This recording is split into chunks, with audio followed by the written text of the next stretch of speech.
और आज उसका विपरीत है। अब भैया कल से और लेट आना, ठीक है? आप उल्टा चलते तभी बोल दिया। सदगुरुदेव भगवान की। कंस का दरबार लगा है, सभी वीर बैठे हैं, योद्धा बैठे हैं प्यारे। और कौन गया वहां पर?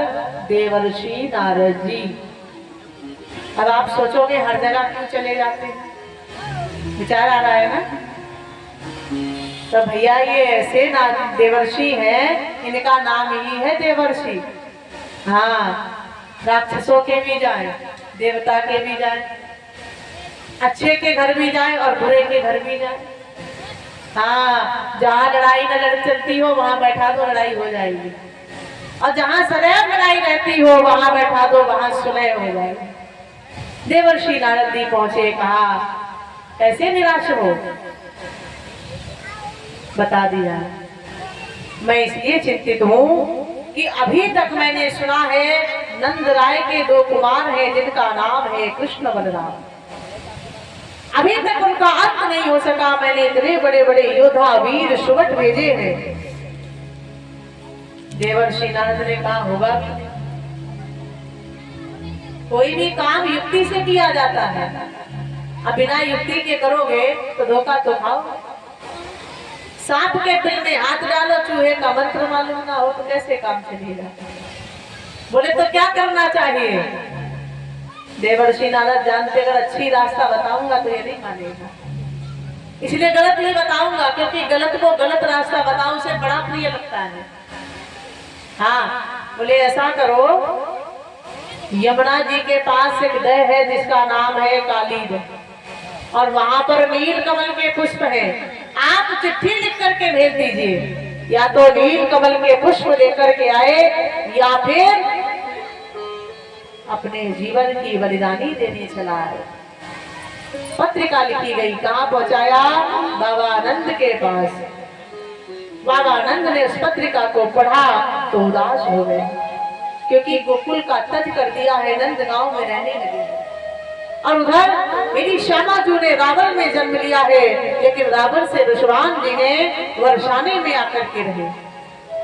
ये ब्रज की गोपनीय बातें हैं जो आप सबको दर्शन हो रही है, और ये वही बता सकते हैं जिन्होंने ब्रजमंडल में या तो गए हो या निवास किया। और प्यारे, दोनों की जो पीढ़ा स्थिति रही है, माने खेल की भूमि रही है, वो क्या रहा है? वृंदावन। जितनी दूरी वृंदावन से नंदगांव की है उतनी ही दूरी वर्षानी की है। हाँ, और इन दोनों के साक्षी कौन है? कोकिला वन वाले सलीले।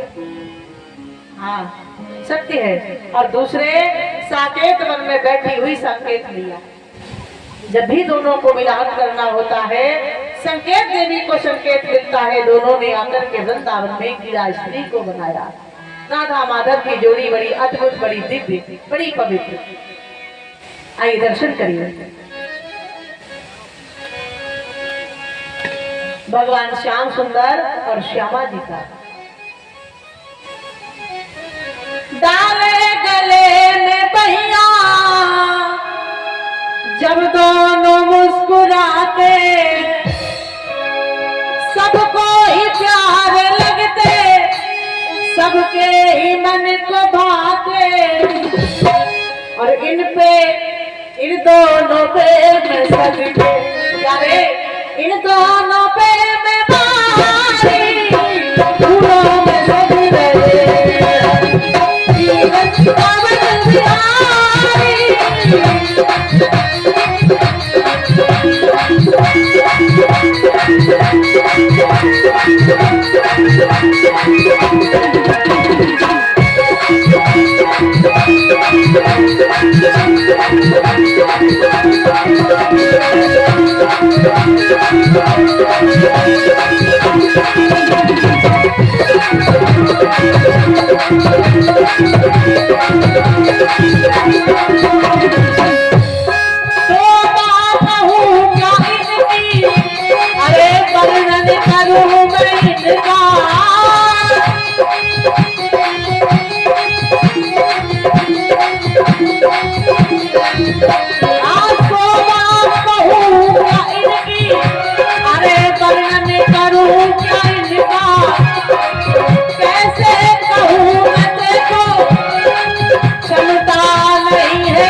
आप सभी के लिए आज की यही प्यारी राखी है। दर्शन तो होगा, लेकिन जिसे जो न्यौछावर करनी है वो कर दीजिए।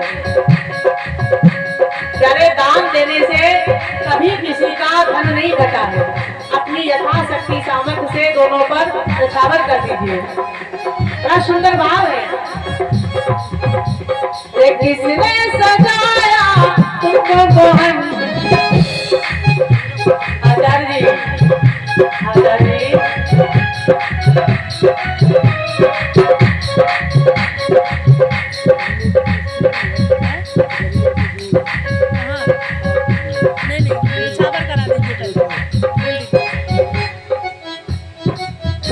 जी, हेलो परीक्षित जी, ध्यान दें, न्यौछावर कर दीजिए गिरिराज जी के। गिरिराज जी कहाँ है?